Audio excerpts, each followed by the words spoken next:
Olá, estamos começando mais um episódio do podcast Historicizar, um podcast aperiódico, e hoje com mais uma entrevista.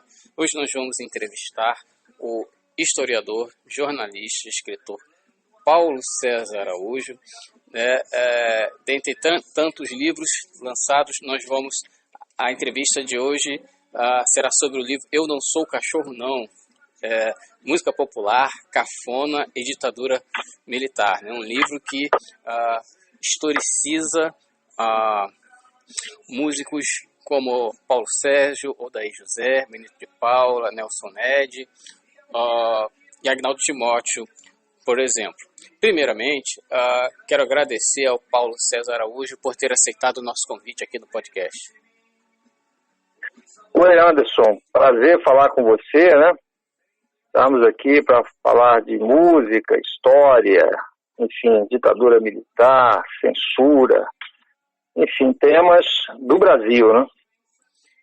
Muito importante aqui para levantar a primeira questão, né, assim, a particularidade dessa sua obra, né, desse seu primeiro livro, né, é que você parte de uma problemática, né, uma proposta de historicização de músicos e artistas, né, considerados cafonas, né, ou bregas, né, que foram esquecidos ou ofuscados. Você se recorre até ao historiador Jack Legoff no livro História e Memória, né, quando você levanta, né, na página 23, né, o silêncio da história, né, é preciso interrogar-se sobre os esquecimentos. Porque quando vai se falar da relação de música, MPB, resistência, censura, é muito comum se falar em Chico Buarque, Milton Nascimento e Caetano Veloso.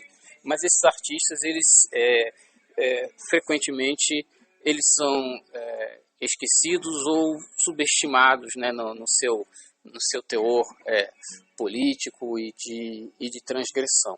Então, a primeira questão que eu lhe coloco é a seguinte, Paulo César, o que lhe inquietou, como você enxergou essa problemática, né? Você conseguiu perceber que existia algo a se historicizar nesses artistas, né?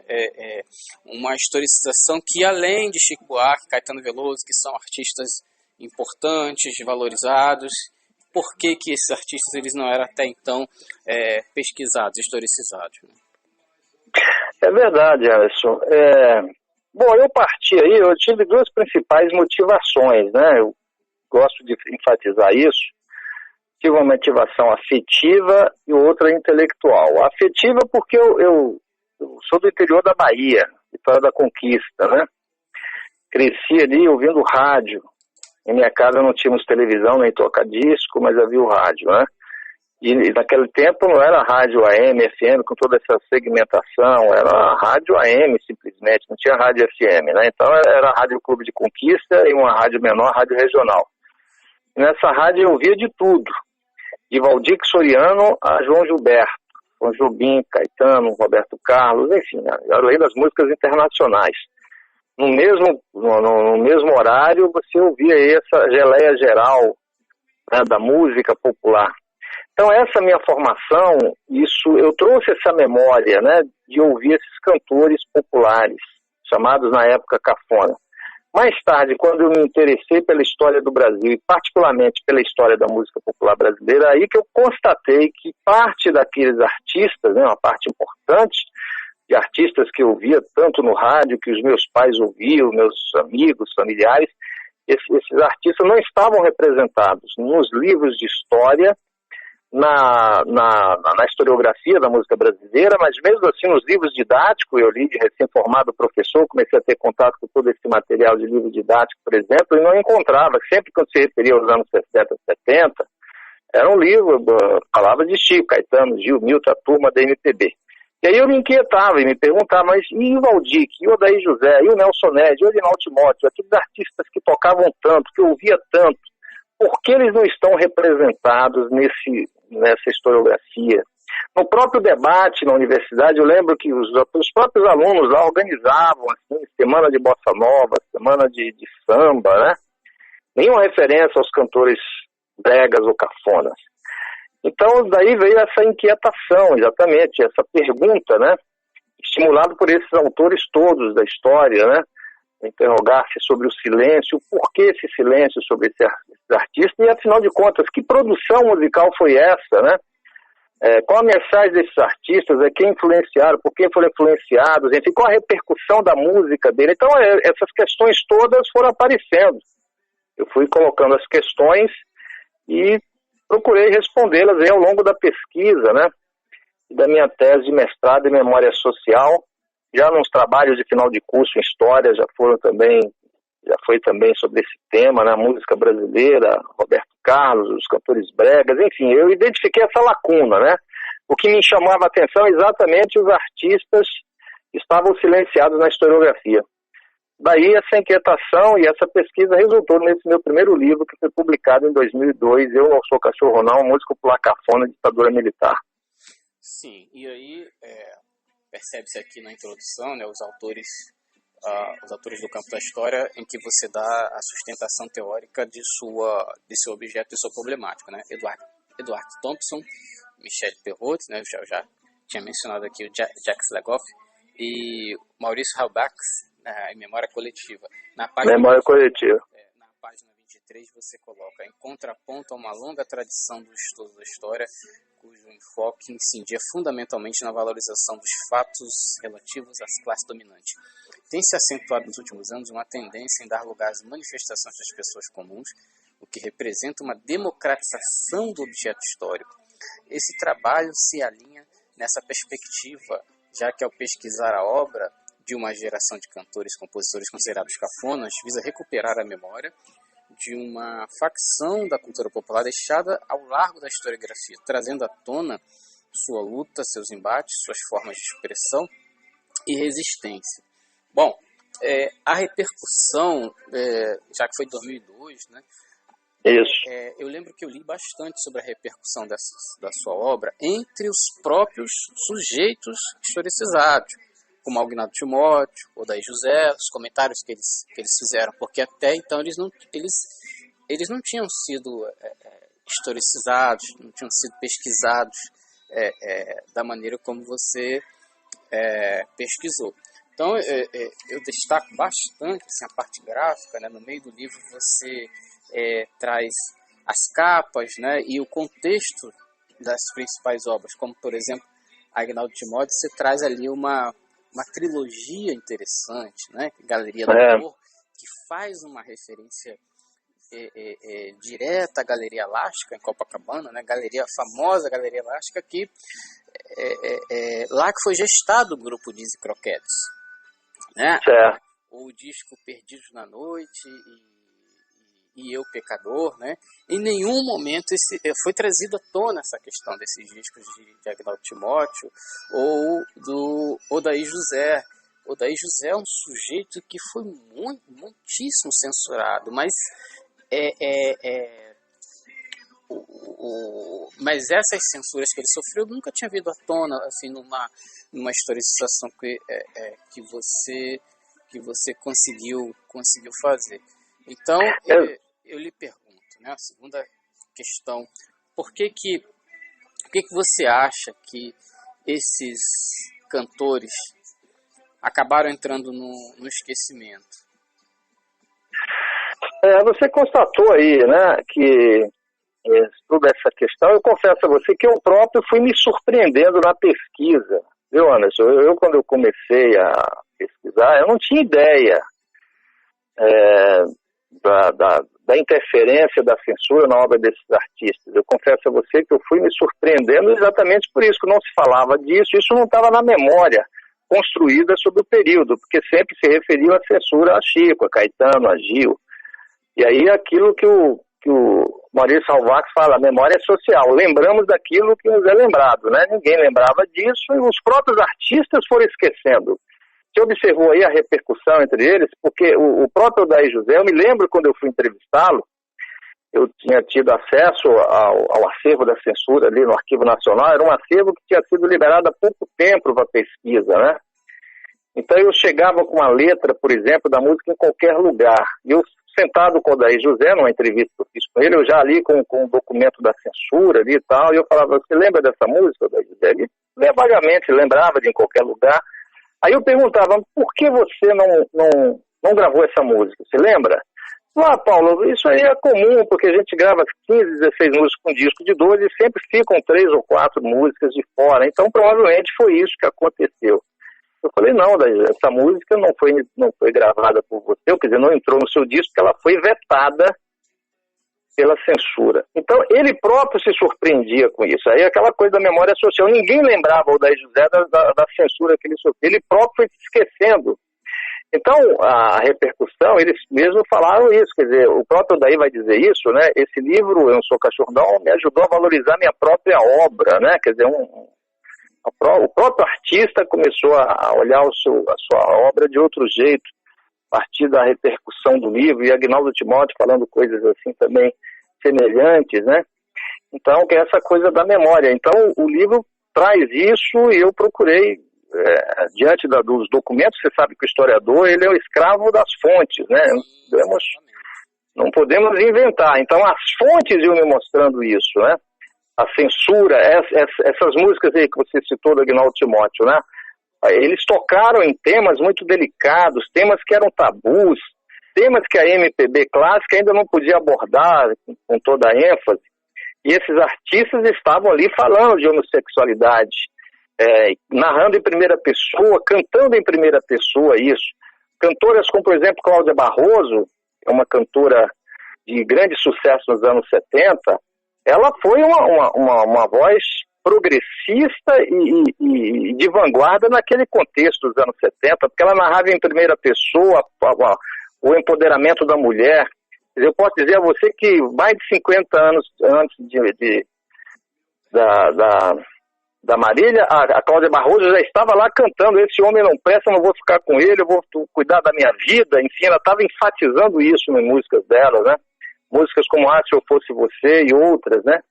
Enfim, então teve toda essa postura desses artistas, tocando em homossexualidade, em drogas, em repressão social, que muito se fala, né, Anderson, da repressão política, e isso de fato foi uma questão, uma ditadura militar, e os cantores da MPB falavam disso, Chico Buarque, por exemplo, e Apesar de Você, Cálice, enfatizando a repressão política. Mas aí eu falo do autoritarismo da sociedade brasileira, do cotidiano do público, do grande público, né, que ouvia essa música, né? Então uma música como, por exemplo, Quarto de Empregada, do Luiz Carlos Maia, que diz lá 2x2 mede o quarto da empregada, o quarto da empregada não tem janelas, acham que ela não merece olhar estrelas. Quer dizer, embora eles não estivessem falando da política institucional nas suas canções, ele estava falando desse autoritarismo latente do cotidiano, da classe média brasileira. Então tudo isso está nesse repertório, né, chamado Cafona nos anos 70, nem mais tarde Brega. Enfim, o livro traz tudo isso, né, problematiza todas essas questões e a intervenção na censura, que foi basicamente em função da questão da sexualidade, que era um tema que incomodava aos militares, né? Eles acreditavam que havia um plano do comunismo internacional, né, para minar a sociedade cristã ocidental, que isso passaria pela desestruturação do núcleo familiar. Então, mensagens que eles consideravam assim, de libertinagem, de referências muito claras à sexualidade, eles vetavam em filmes, em livros e em músicas. E no caso dos cantores cafonas, isso era muito forte, especialmente o Odair José. Daí que músicas como Em Qualquer Lugar, Primeira Noite de um Homem, enfim, foram vetadas na época pela censura, né? Enfim, tudo isso está no livro, né? Nesse período aí de autoritarismo, de violência. Eu achei, assim, você fez você deu uma esmiuçada muito interessante nessas letras, porque você vai ter o Nelson Ned, né? Nelson Ned, um anão falando sobre sexo, né? Você vai ter Fernando Mendes cantando A Menina na Cadeira de Rodas. Outro tema tabu, né? Os deficientes físicos, claro. E como você falou, do Odair José, né? Pare de tomar a pílula, né? Então o que estava acontecendo naquele momento para os militares se incomodarem com essa letra. E você bem citou, né, as letras, uma vigilância muito grande em torno da sexualidade, que eles poderiam apontar como um atentado à moral e aos bons costumes, né, através do Departamento de Censura e diversões públicas, né? E você fala aqui num recorte temporal, né, o tempo de vigência do ato institucional número 5. Então foi um tempo de crescimento da indústria cultural, né, do rádio, do acesso ao vinil, né, dos programas de auditório também, que tanto sofreram com a vigilância. Então, percebe-se que esses artistas, eles cantavam, né, temáticas do povo, que os sonhos, as angústias, né, a solidão, a pobreza e sexualidade, né? Sim. Isso aparecia e, de alguma forma, inquietava, né? No caso de Nelson Ned, né, ele tinha uma música chamada Tamanho Não é Documento, né? E o Odair José, aquela canção que sempre pedem para ele cantar até hoje, né? Que ele fala: eu vou tirar você desse lugar, né? O sujeito de classe média que vai se envolver com uma trabalhadora do sexo, isso é inconcebível para a moralidade do regime, né? Então, você traz aí você fala aqui na página 374, né, de um ato de resistência, né, visibilidade à memória subterrânea, né? Então, como é que você, uma outra questão, né? Como é que você vê a particularidade da indústria cultural daquele momento, que exatamente no momento, assim, de muita repressão, de muita vigilância, você vai ter a ascensão desses artistas, como, por exemplo, Agnaldo Timóteo vai vender bastante, Paulo Sérgio vai vender bastante, Odair José vai vender bastante, né? Nelson Ned, né? É verdade. Bom, a repressão caminhou com a expansão do mercado, né, de produtos, o mercado editorial, do mercado discográfico, né? Aliás, o Brasil chega ao se torna o quinto mercado mundial de disco nesses anos 70, né? Houve uma expansão, com a expansão do crédito ao consumidor, mais pessoas adquiriram o toca-disco, né? Que isso era um bem mais restrito, né, no início. Então, nesse período aí, as gravadoras, houve um grande investimento. Nunca tantos brasileiros tinham gravado e ouvido tantas músicas como nos anos 70. Então, é quando você tem uma indústria mesmo, um mercado de disco grande, forte. Nesse período, isso coincide com essa fase de maior repressão, né? E com o auge dessa geração, que eu chamo aqui a geração dos anos de chumbo, a geração do AI-5. Eu estou falando porque você tem cantores bregas em várias épocas, né? Você tem aquela geração dos anos 50, né? Anísio Silva, Orlando Dias, Silvinho, basicamente de bolero. Nos anos 60, Altemar Dutra, né? Que surgiu ali também cantando bolero. E outros cantores, como nos anos 80 você vai ter Giliardi, Carlos Alexandre, enfim. Então, o meu livro focaliza aquela geração que desponta com grande sucesso a partir do final dos anos 60, início dos anos 70, que coincide com essa expansão aí do mercado de disco no Brasil, da cultura de massa, né? E isso é enfatizado. Agora é importante lembrar aí um elemento também aí, para problematizar, que foi a questão da TV Globo, né? Aliás, tem um capítulo do livro que eu trato especificamente disso, né? É o capítulo 16, que o livro tem uma introdução e 19 capítulos. E no capítulo 16, com o título Sexo, Xixi, Cucu, né? Os cantores do rádio na era da TV. Eu digo que eles eram cantores de rádio na era da TV. Porque a TV Globo, o chamado padrão Globo de qualidade, estava em sintonia com o ideário do governo militar. Eles tinham essa visão do Brasil, o Brasil litorâneo, branco, europeu, enfim, aquele ideário, né? Sim. Então não poderia mostrar muita pobreza, nem essa coisa que era muito pobre, isso era para varrer para debaixo do tapete.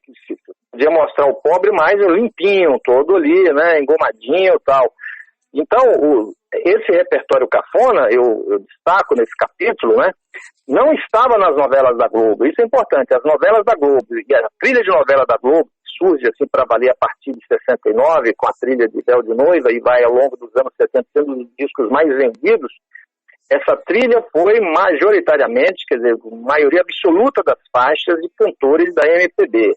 Caetano, Rita Lee, Fafá, Djavan, mesmo Chico Buarque, que na época estava em litígio com a Globo, suas músicas entravam em novelas, porque ele nunca impediu, né? Nunca proibiu, enfim. Já cantores como Nelson Ned, como Agnaldo Timóteo, Paulo Sérgio, Lindomar Castilho, Cláudia Barroso, Diana, enfim, nenhum deles teve a sua música na atriz de novela da Globo, porque aquela música, eu tenho destaco lá que os teóricos da comunicação falavam que a Globo tinha uma sepsia sonora, né? E eu destaco que havia também a preocupação com o som. Então, para aquele ideário do padrão Globo de qualidade, com aquele país que eles vislumbravam, esse repertório chamado cafona incomodava, com a sua temática exagerada, com a sua temática transgressora, falando de deficientes físicos, falando de pobreza, falando de quarto de empregada. Isso não se adequava àquele ideário que era dos ideólogos do regime, com o qual a Globo estava em sintonia. Não é à toa que o Chacrinha também sai da Globo em 72, ele só vai voltar em 82, 10 anos depois. Mas diferente daquele Chacrinha lá dos anos 70, que era o Chacrinha, né, que foi o gênio da comunicação de massa, que Edgar Morin identificou em 68, não foi aquele Chacrinha lá de 82, foi o Chacrinha ali da mais radical, né, e esse Chacrinha só ficou na Globo até 72, então praticamente a grande vitrine na televisão para os cantores brega, que eram poderia ser as novelas do programa do Chacrinha, não estava na Globo quando ela se torna a hegemonia, a editora a televisão, um monopólio de audiência, né, especialmente ali a partir do início dos anos 70. Então tudo isso está ligado aí nesse período aí, né? Os meios de comunicação, tudo isso está problematizado, especialmente nesse capítulo aí que eu falo, cantores do rádio na era da TV. Nesse capítulo, na página 300, você lembra aqui muito bem o transgressor, dramaturgo Plínio Marco, que tanto incomodou, que chegou a ser preso, né? Uma figura genial que tem feito muita falta na cultura brasileira, né? Você diz, na década de 70, o dramaturgo Plínio Marcos observava: em novela de televisão, prostituta tem todos os dentes e operário come todos os dias. E aí, exatamente, na 302 você acresce aqui: para alguns isso pode soar contraditório, já que consideram as paixões avassaladoras, as pérfidas tradições e os sofrimentos intermináveis dos folhetins televisivos muito próximos dos dramas amorosos do repertório cafona. Chacrinha percebia a contradição e chamava a atenção do público para esse aspecto das novelas da TV Globo, dizendo: reparem, porque embora realmente bem feitas e com detalhes de grande produção, seu conteúdo, a sua mensagem, o seu texto, tudo é igual a qualquer bolero de Valdir Soriano. Ora bolas, então por que composição de Valdir Soriano de Nelson Ned não entrava numa trilha sonora da novela da Globo, né? E que você acabou de mencionar, né? Que está aqui na página 303, né? O chamado padrão Globo de qualidade que o Arthur da Távola observou, não é propriamente um patamar de qualidade artística do produto do programa, mas um padrão de qualidade de produção. Se tornou um parâmetro de perfeição, de eugenia, de limpeza de imagem, impondo uma asepsia cada vez maior no vídeo. E isso também, isso já dá uma outra questão aí para se fazer uma dissertação de mestrado, né, com as novelas como você bem mencionou, né, a importância das novelas da Globo naquele momento, né, a ascensão, parece mostrar a ascensão da classe média, a afirmação da classe média, o modo de se vestir, o modo de se expressar, né, um modo de ser padrão que estava se estabelecendo na televisão brasileira através das novelas. Mas... Perfeito, no padrão Globo, né, que se estabeleceu nesse período, né? Sim. Então isso foi problematizado, inclusive nesse capítulo, quando eu mostro também uma coisa curiosa, que várias canções brega vão criticar as novelas, né? Falando ali do cotidiano ali das pessoas, né? Aquela mulher que chega o marido chega e ela está deitada assistindo a novela, tal. Enfim, eu cito até uma das canções que foi proibida de ser executada no sistema Globo, né? Por conta dessa crítica às novelas e algumas canções. Tudo isso aí nesse capítulo, Cantores do Rádio na Era da TV. Uma questão que você fala também em outros livros como O Réu e o Rei, né, quando você cita as polêmicas envolvendo Paulo Sérgio e Roberto Carlos, né, de semelhanças, né, e as fotos das capas Mas tinha uma coisa que me chamava a atenção também, né? Tanto do Roberto quanto do Paulo Sérgio. Sorriso tímido e olhar triste. Né? E como aqui a foto que tem aqui na capa do Não Sou Cachorro Não, tem uma foto de Odair José também, assim, o que caracterizava muito essas várias capas que você colocou aqui, né? Olhar triste e sorriso tímido. E parte significativa desses cantores vieram da pobreza, né? Então, Sim.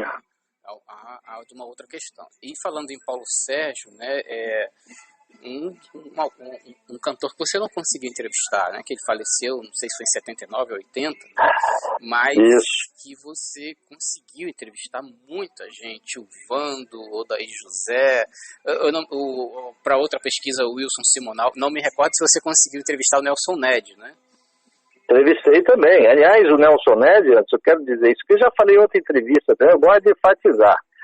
Foi um dos cantores, compositores mais inteligentes que eu entrevistei. Inteligência, sagacidade. Eu entrevistei, ele estava em plena forma, né? Porque ele acabou dando entrevistas aí no final da vida, quando ele já estava meio doente, né? Ele já não estava com a mesma verve, com a mesma rapidez de raciocínio. Mas eu peguei ele em plena forma. E posso te dizer aqui, de todos esses artistas que eu entrevistei, estou falando todos, olha que eu entrevistei de Tom Jobim e João Gilberto, né? Caetano, Chico, Gil, Simonal, Moraes Moreira, enfim, Maria Bethânia, Gal Costa. Nelson Ned foi um dos mais inteligentes, mais vivo, uma sagacidade, uma intuição, enfim. Então foi uma grande entrevista também, né? Essa coisa eu procurei todos, né? Você lembrou, o Paulo Sérgio já tinha falecido em 80, Evaldo Braga também já tinha falecido em um acidente, né? Mas todos que estavam vivos ali, dessa geração aqui, os principais, inclusive Valdir Soriano, todos eles eu entrevistei. E pela primeira vez eles falando sobre o significado histórico das suas carreiras, porque as entrevistas que tinham na imprensa era sempre sobre discos, sobre música, sobre coisas assim polêmicas e tal, mas nada historicizando a trajetória deles, né? Então, nesse sentido, muitas vezes eles falavam durante a entrevista. Isso é comum, eu ouvindo a fita, assim, eu nunca falei sobre isso. Eu nunca falei sobre isso. Nunca falou porque nunca tinha sido perguntado, né? Então, as perguntas que eles poderiam ter respondido, mas não foram feitas, né? Para essa pesquisa, eles ouviram. Então, eles reagiram falando isso nesse momento aí. Mas eu queria lembrá-lo também, é importante você ter lembrado da tristeza, que é outro capítulo do livro, né? O capítulo 14, Canções sobre a Tristeza Brasileira, né? Aliás, é um dos meus capítulos preferidos do livro, que ali eu usei aquele ensaio do Paulo Prado, né? Retrato do Brasil, aquele clássico, né? Ensaio sobre a Tristeza Brasileira, quando ele defende a tese lá em 1928, né, que o Brasil é, antes de tudo, um povo triste, né? Aquele livro publicado dentro daquele molde determinista de raça e clima, né, como era comum na época. Então eu digo ali que, se isso é um fato, essa geração de cantores foi a mais brasileira de todas, exatamente por essa tristeza, né, que aparece nas capas de disco, aparece nos textos das canções, aparece nos depoimentos deles, né? Paulo Sérgio, Nelson Ned, Odair José, sempre enfatizando a tristeza, Reinaldo Timóteo. E nesse capítulo, Canções sobre a Tristeza Brasileira, eu destaco isso. E mostro também, problematizo isso, enfatizando como que isso estava na contramão do ideário do regime militar. E em oposição a isso, queria enfatizar exatamente a alegria do povo brasileiro, aquela visão de um povo feliz, alegre. Então, há várias campanhas publicitárias na época, né?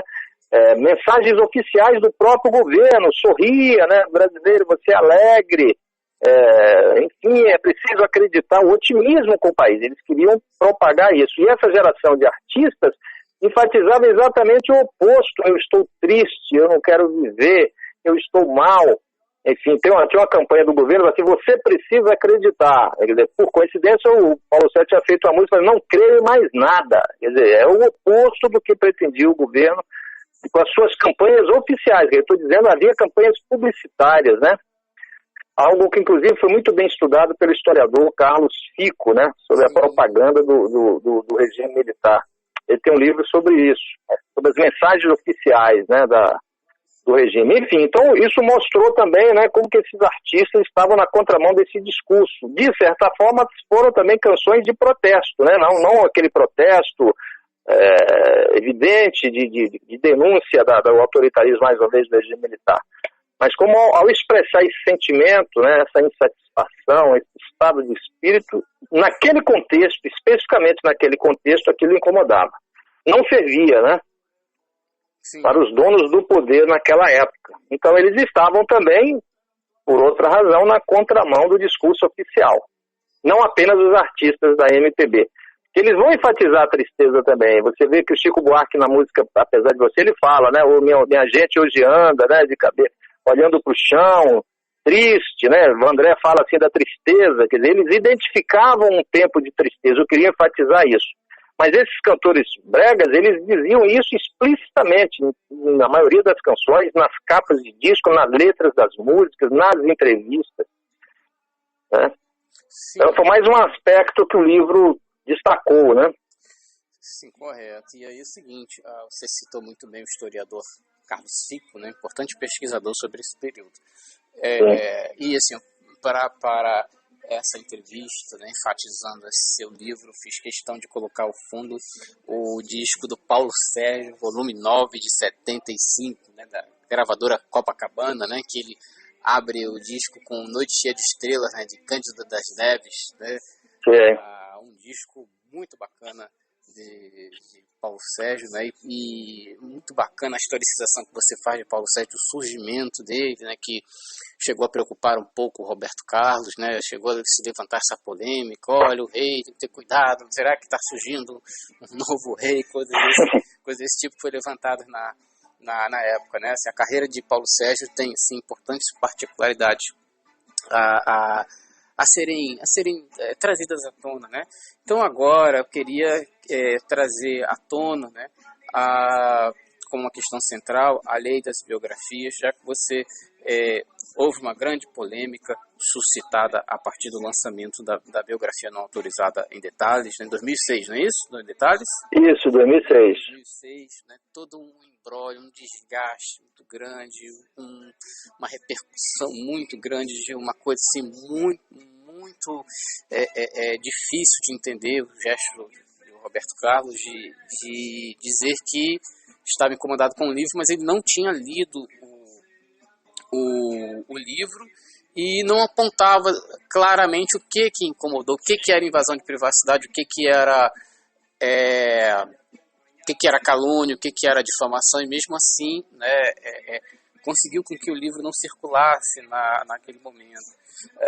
E aí você veio depois com O Réu e o Rei, contando em detalhes esse processo, e agora com a trilogia, né, outra vez, o primeiro volume já está aí nas livrarias, eu estive na livraria da Vit, na Avenida Rio Branco, no centro do Rio de Janeiro, vi lá, né, Editora Record, né, 1941, 1970, e vem mais coisas aí, né, então, vou puxar aqui a questão central, as reverberações da polêmica a partir de Em Detalhes.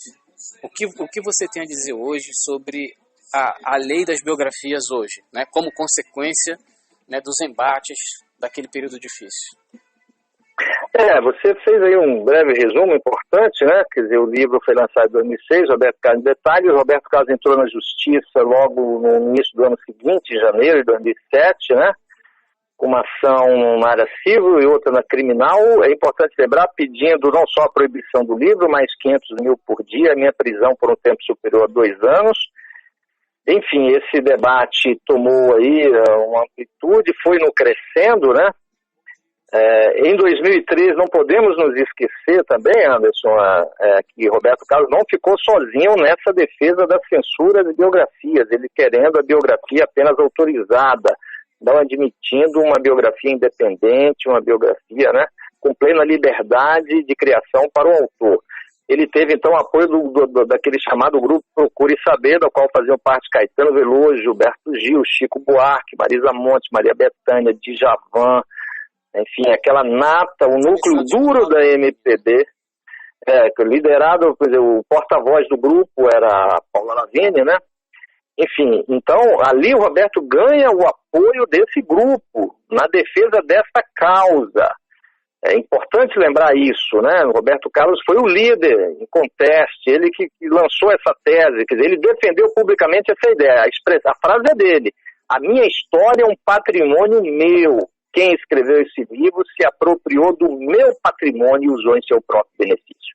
Então ele tem uma visão patrimonialista da história, a visão de Roberto Carlos. Ele acredita que assim como ele tem um imóvel, um automóvel, ele tem história, ele teria história. E que assim como alguém que invade um automóvel, rouba um carro dele, ou invade um terreno, deve ser preso, quem escreve uma biografia não autorizada deve ser preso também. Por isso que ele pediu minha prisão por um tempo superior a 2 anos, está lá no processo criminal. O advogado sublinhou tempo superior a 2 anos. Então é importante dizer que essa tese, essa causa, isso que ele disse explicitamente, publicamente, importante lembrar, ele não disse isso escondido, não, ele falou isso em entrevista e está no processo. Ele teve um respaldo depois desse núcleo da MPB, em 2013, se juntando a Roberto, quando isso estava para ser decidido exatamente no STF. Isso aí que você reportou é perfeito. Quando chegou ali em 2013, estava se aproximando o momento do STF decidir, afinal, o que deve prevalecer? O direito à informação, a liberdade de expressão, a liberdade de autoria para biógrafos, autores, ou o direito a tal privacidade, ou o patrimônio particular da história. Quando isso estava para ser decidido no STF, quando isso já estava acontecendo nas primeiras sessões públicas, apareceu Procure Saber se juntando a Roberto Carlos. Mas não adiantou, porque a pressão, a parte da sociedade reagiu contra isso, né? Os protestos foram veementes na imprensa, parte da sociedade, e quando chegou no dia da sessão histórica, lá em 2015, por 9 votos a 0, o STF, uma coisa rara de acontecer, nós sabemos nos últimos anos, haver uma unanimidade assim, na decisão do STF, mas os 9 ministros presentes naquela histórica sessão, tendo o Carmen Lúcia como a ministra relatora e a sua frase histórica, né, cala a boca, já morreu, naquela sessão ficou determinado que o que devia prevalecer é a liberdade de expressão. Aquilo que está lá, aliás, consagrado pela Constituição Cidadã de 88, é livre manifestação intelectual, artística, científica, jornalística, independentemente de censura ou licença. Então, esse preceito que estava em jogo naquele momento. Claro que com essa manifestação do STF ficou mais difícil, né, Anderson? Mas nós sabemos, a história não é em linha reta também, nós sabemos que a história tem recuos, avanços, nós estamos num momento delicado, devemos estar atentos a todo instante, né? Mas agora ficou mais difícil. Isso não impede que autores, que personagens, que biógrafos, que seus familiares tentem censurar um livro. Nem impede que um juiz de primeira instância continue dando razão, mas fica mais difícil, porque chegando num estágio acima, né? Uma corte maior, isso não vai, e por isso você tem acompanhado aí, depois de 2015, várias biografias que não tinham sido publicadas antes, por temor de ter algum problema, né, na justiça, essas biografias foram publicadas. Por exemplo, a biografia do Mário de Andrade, né, que era uma biografia que se aguardava há muito tempo, mas não se podia falar da homossexualidade, então ninguém escrevia, não podia publicar. Essa biografia foi publicada depois. Outras biografias de Roberto Carlos também, e de outros personagens aí. Então, houve assim um respiro, uma confiança maior para se produzir livros biográficos no Brasil.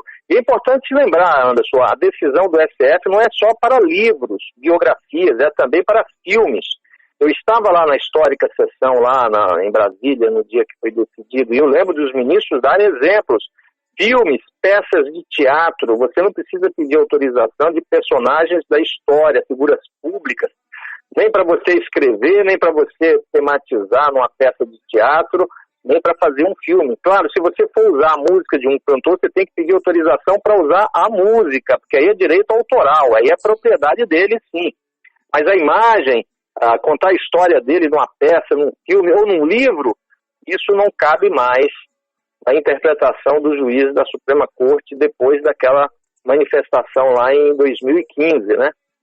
Então, nesse sentido, foi um capítulo a mais na luta por maiores liberdades públicas no Brasil.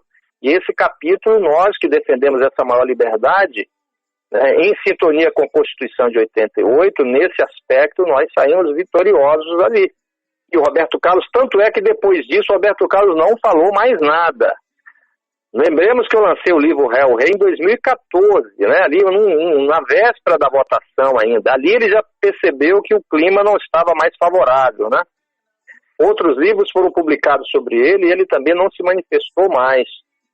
Não quer dizer que ele mudou de opinião, viu, Anderson? Ele continua pensando a mesma coisa, ele continua achando que a história é um patrimônio, ele tem essa visão patrimonialista da história. Isso não muda, não é a decisão do STF que vai convencer o Roberto Carlos.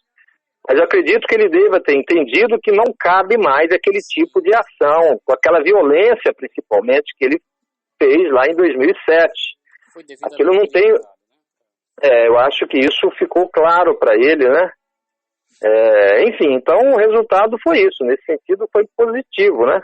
Mas devemos estar atentos e fortes, né? Não imagine que é favas contadas, não, porque o retrocesso está aí à porta. Em qualquer vacilo, isso pode recuar. Mas, em princípio, até agora, nesse campo aqui das biografias, né, houve avanço. Exatamente. Assim, eu quis que você trouxesse essa questão da lei das biografias, porque tem uma relação direta com a sustentação um dos pilares da democracia brasileira, né, a liberdade de expressão.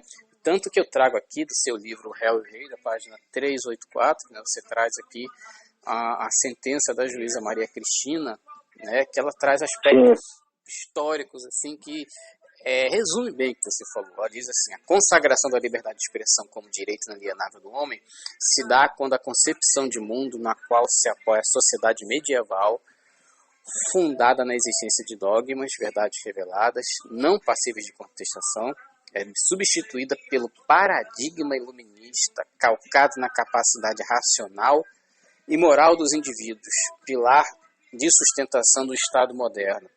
E aí você faz um parágrafo, né? Além de opor o iluminismo com a época medieval, a juíza levou em consideração a personalidade de Roberto Carlos e por isso ela afirma na sentença que o interesse processual não pode firmar-se na obsessão compulsiva de tudo controlar sobre si mesmo, com o alinhamento do direito democrático constitucional de informação sobrepujador do direito à proteção da imagem e da honra, se a pessoa é pública, e a informação verdadeira. E na página 447 você traz, né, uma coisa interessante desse livro também, a repercussão entre outros artistas, principalmente do campo da literatura, escritores e outros biógrafos também, como, por exemplo, você cita aqui a repercussão da polêmica chegou à Feira de Livro de Frankfurt, maior evento editorial do mundo, que naquele ano homenageava o Brasil. Em sua palestra, Laurentino Gomes, autor do best-seller 1808, criticou o grupo Procure Saber, por defender seus interesses limitando a liberdade de expressão. Para ele, a atuação desse grupo ameaçava tornar o Brasil o paraíso da biografia chapa branca. E aí, o deputado Newton Lima, né, fez mais críticas à proposta do grupo Procure Saber. Um biógrafo vai ter que pagar um dízimo ao biografado? Pagar esse dízimo vai garantir nossa liberdade? Né? Perguntou o Rui Castro em Frankfurt. Então, assim, quanta coisa há de se discutir. Quanta coisa que foi suscitada com a lei das biografias a partir da polêmica, né, do desgastante processo no livro em detalhes, né? Eu fico contente que você está lembrando aí de trecho, né? Que bom que eu historicizei esse debate, né? Que isso poderia ter se perdido também. Então o livro Réu ou Rei traz isso em detalhes, como você observou aí, nós vamos citar o livro, né? O livro foi publicado em 2014, ou seja, um ano antes da decisão do STF, né? Mas todo o debate, todos os bastidores do processo, do violento processo, né? O Roberto Carlos moveu contra mim lá em 2007, no início de 2007, tudo isso está em O Réu e o Rei. Toda a repercussão, né, entre os artistas, os jornalistas, a sociedade, a organização do Procure Saber, a entrada desse grupo, as críticas que eles sofreram, né, porque aquilo se tornou incompatível, né. Alguns entendiam até a postura do Roberto porque ele jamais teve maiores envolvimentos em liberdades públicas, nunca participou politicamente, nunca se manifestou contra a ditadura. Então, as pessoas ouviam aquela postura do Roberto assim, desgostosas, mas entendendo aquele personagem, aquele perfil combinava com ele, né? Mas a entrada do Procure Saber, não. Aí virou uma questão realmente aí que alarmou, né? Enfim, isso tudo está em O Réu, o Rei, em detalhes, passo a passo, de forma cronológica, até a véspera ali da votação no STF. Sim, sim. Então, para finalizarmos, queria que você resumisse, né, um pouco o que você está se propondo agora, já com o primeiro volume lançado, né, sobre a contextualização, o esmiuçamento das letras do Roberto, né, de um personagem, né, da cultura popular, da música brasileira, tão importante, discos tão importantes, que você vem agora também com esse ineditismo de pegar letra por letra desses volumes e historicizar. Fale um pouco dessa sua proposta. Esse novo livro aí, concluindo essa trilogia sobre Roberto Carlos, né? Roberto Carlos em Detalhes, O Réu e o Rei, e agora Roberto Carlos outra vez. Eu, na verdade, decidi reescrever aquele Roberto Carlos em Detalhes, né? Porque se passaram 15 anos, a pesquisa avançou, vários personagens que não tinham falado ainda resolveram falar, foram lançados livros de memórias que não tinha lá em 2006, por exemplo, o livro de memória do Erasmo foi lançado depois, né? O livro de memórias da Vanderleia, biografias de Carlos Imperial, biografias de personagens próximos ao Roberto que não existiam lá, passaram a existir. Então, eu além da minha própria pesquisa que avançou, entrevistei novos personagens, né? Enfim, tudo isso eu entendi que eu tinha material para fazer um outro livro, não simplesmente atualizar aquele, né? Mas fazer um novo livro. Por isso que ele ficou um livro bem maior. Aquele foi um volume só, e agora eu decidi lançar em 2 volumes. O Roberto Carlos outra vez, volume 1, que vai do nascimento do Roberto até o ano de 70, né? E o volume 2, que será lançado, talvez no final do ano, no mais tardar no próximo ano, de 71 aos dias atuais. Só que nesse livro, no primeiro livro, eu trabalho com temas, né? Então é assim, Roberto Carlos e o rádio, Roberto Carlos e a bossa nova. Dentro desses temas eu ia contando a história do Roberto. Nesse novo livro eu resolvi trabalhar a partir das canções do Roberto. Então cada capítulo tem o título de uma canção dele. E não está exatamente em ordem cronológica de lançamento, mas em ordem de temas. Por exemplo, o primeiro capítulo é a música O Divã, do Roberto, que é uma canção de 72. Mas que abre o capítulo por quê? Porque nessa música ele fala da infância dele, ele faz referências ao acidente que ele sofreu aos 6 anos. Então, ao mesmo tempo em que eu conto a história dessa música, como ela foi gravada lá em Nova York, em 1972, ao mesmo tempo o leitor está lá na infância do Roberto, ele sendo atropelado por um trem, toda a repercussão daquilo ali na cidade, né? Então o livro caminha assim junto com as canções do Roberto. E isso foi possível porque ele tem uma obra marcadamente biográfica. Ele fala do acidente, em outras canções ele fala da mãe, em outra ele fala do pai, em outra ele fala da cidade, dos amores, do amigo, da Jovem Guarda. Então são canções marcadamente biográficas. Então, ao mesmo tempo que eu conto a história da música, como ela foi feita, eu falo da repercussão da música, do debate que estava acontecendo no Brasil naquele momento, o debate musical, político e a letra da canção, qual o tema que ele está abordando ali. Então eu procurei cercar a canção de todas as formas, por dentro, por fora, por cima, por baixo, né? De tal forma que cada capítulo é uma mini biografia de cada grande hit do Roberto Carlos. Eu cito 50 como tema de capítulo, mas outras canções que não são tema do capítulo, quer dizer, não são título do capítulo, também estão lá analisadas. Então, de certa forma, eu analiso todas as músicas que o Roberto gravou, todos os discos que ele lançou ao longo da narrativa da vida dele. Então foi um livro que deu muito trabalho, foi um quebra-cabeça, você não tem ideia como foi difícil montar esse livro, encaixar os acontecimentos dentro da música, e ali às vezes um acontecimento estava numa música, eu tinha que deslocar para outra, porque ficava melhor ali na narrativa, mas sem perder o fio, a meada, claro, mas eu consegui, depois de muito trabalho, juntar todas as peças e deixar numa harmonia, de tal forma que o leitor vai acompanhando a história das músicas, a gravação dos discos e conhecendo a história de Roberto e da música e da sociedade, todo o contexto que está ali o cantor naquele momento, né? Então esse é o livro Roberto Carlos outra vez, em 2 volumes. como eu disse, esse primeiro de 1941 até o ano de 70, quando ele lança o álbum de Jesus Cristo. E o volume 2 abre com um álbum de detalhes a partir de 71.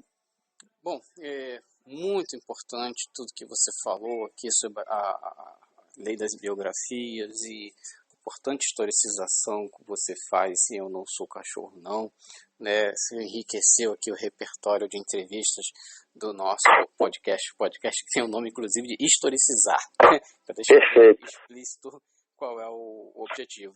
Então, Paulo César, eu fiquei bastante contente por você ter aceitado o convite e muito feliz com tudo que você pôde contribuir aqui, que os ouvintes podem aproveitar muito com as informações que você trouxe.